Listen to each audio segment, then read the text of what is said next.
Gilas Pilipinas, laban dito sa Chinese Taipei. So magtatapat na naman nga muli no, itong national team ng Chinese Taipei kontra nga sa ating pambatong Gilas Pilipinas. Siguro mas malaki nga yung pag-asa nating manalo dito ngayon. Kasi nga mas kondisyon sila ngayon no, kumpara sa kanilang previous game kung saan ay nakaharap nga natin no, itong Chinese Taipei. At tinalo nga tayo no. So ito na nga yung magiging final 12 ng Gilas ngayon no, nasasabak dito sa FIBA Asia Cup 2025. Andito nga si Junmar Fajardo, AJ Edu, Justin Brownlee, Scottie Thompson, Chris Newsom, Kevin Kiambao, Dwight Ramos, Japet Aguilar, Calvin Optana, Carl Tamayo, CJ Perez at Jamie Malonzo. So parang wala rin nagbago no sa dating lineup nitong Gilas. Kasi ito pa rin naman yung lineup na lumahok dito sa nakaraang FIBA Asia Cup qualifier. Pero kahit ganun pa man ay maganda pa rin naman ang lineup na to no. Nandito na kasi yung kanilang chemistry at familiarity kaya wala nang masyadong adjustment na gagawin.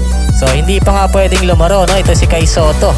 Dahil kasalukuyan ay nagre-recover pa nga ito sa kanyang natamong injury dito nga sa Japan D-League. Pero kapag 100% recovery na, ay siguradong lalaro nga ito no, para nga rito sa ating national team ng Gilas Pilipinas. Kaya naman sasabak muli ang Gilas dito nga sa FIBA Asia Cup na walang Kai Sotto. At dito nga sa mga kalaban nila na Chinese Taipei. So kailangan nga nilang bantayan rito no, itong si Gadiaga. Ito nga yung kanilang 6'2" forward no, na athletic. Umiscore nga ito ng 21 points no sa nakaraang laban nila kontra nga rito sa Gilas. May kasama pa yung 4 rebound at 1 assist. Kaya naman maganda no kung ito man ay malalockdown nila.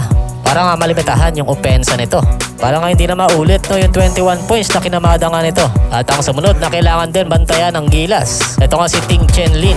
Ito ay 6'4" no, at guard position. May kaliksihan din kung gumalaw ito. 21 points din no, yung pinukul nito. May kasama pang 7 rebound and 5 assists sa previous game nga nitong Gilas. So kailangan nga rito ay mas higpitan pa yung depensa para hindi na nga rin maulit pa yung 21 points na ginawa nito sa previous game. So pang ma-matchup nga natin dito ay si Chris Newsom o kaya naman ay CJ Perez. At ang sumunod itong si Chin Hao Ma. Siya ay 6'7" power forward. Umiscore nga ito sa previous game nila no, sa Gilas ng 14 points na may kasamang 1 rebound and 2 assists. So isa rin ito sa babantayan ng Gilas. So medyo may pag-athletic nga ito. So pwede natin ipang matchup dito itong si Jamie Malonzo no, na forward nga natin no, na 6'6" or 6'7". Okay naman ito si Carl Tamayo no. Pagdating nga sa matchup ay pwede rin dahil nga may kabilisan rin naman ito. At ang sumunod ito nga si Brandon Gilbeck. Ito nga yung kanilang sentro no, na 7'0" pagdating sa kanyang height. Nagtala nga ito sa previous game nila ng Gilas ng 8 points with 8 rebound with 1 assist. So yung dating ang kamatchup nito no, ito nga si Junmar Fajardo. Sila nga yung magkabanggaan dyan no, pagdating sa ilalim. Yun nga lang ay mas nag-dominate itong si Brandon Gilbeck pagdating sa ilalim. So pwede pa naman natin pantapat dito no, itong si Japet Aguilar o kaya naman si AJ Edu na isang athletic 6'11". So yun nga lang yung pwede natin ipa-match up dito no, dahil wala pa nga tayong Kai Sotto. At ang sumunod itong si Chun Xiang Lu. Ito yung kanilang 6'3" forward. So sa previous game nga nila kontra sa Gilas, umiscore nga ito ng 18 points with 1 rebound. So malaki-laki rin na puntos ang pinukol nito. Kaya isa rin ito sa babantayan ng Gilas. So ang pang-matchup nga natin dito, ito nga si Justin Brownlee at Kevin Kiambao. Kailangan nga malimitahan yung opensa nito no, para hindi na nga maulit yung 18 points na yon. So parang meron pa nga nadagdag sa roster no, nitong Chinese Taipei. Ito nga yung magkapatid na Robert Adam Hinton. So si Adam Hinton, isa nga itong 6'4" wingman nitong Chinese Taipei. At si Robert Hinton naman ay isang 6'5" wingman din. Parehas ngang athletic itong dalawa na to. So ito na nga yung secret weapon ng Chinese Taipei ngayong FIBA Asia Cup. Kaya naman dagdag puwersa itong Chinese Taipei ngayon no. So malayo na nga ito kumpara sa dati na tinatalo lang natin na Chinese Taipei.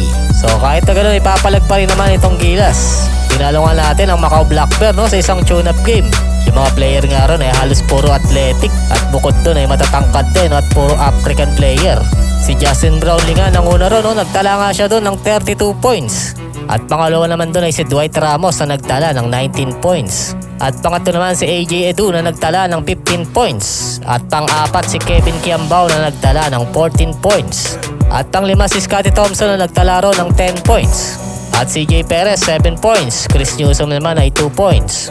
At RJ Barrientos 2 points at Jamie Malonzo 2 points no.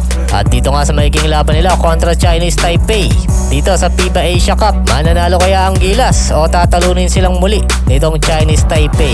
Ano ba sa inyong palagay? Mag-comment lang ng iyong opinion at babasahin natin yan at pag-uusapan. So meron tayong mga Gilas shirt dito no, pwede kayong mag-avail. Nandyan po sa mga link, dediretso po kayo dyan patungong Shopee. Kung trip nyong bumili ay pumili lang po kayo. Ang inyong pagbili ay malaking tulong yan sa mga katulad naming vlogger. Maraming salamat.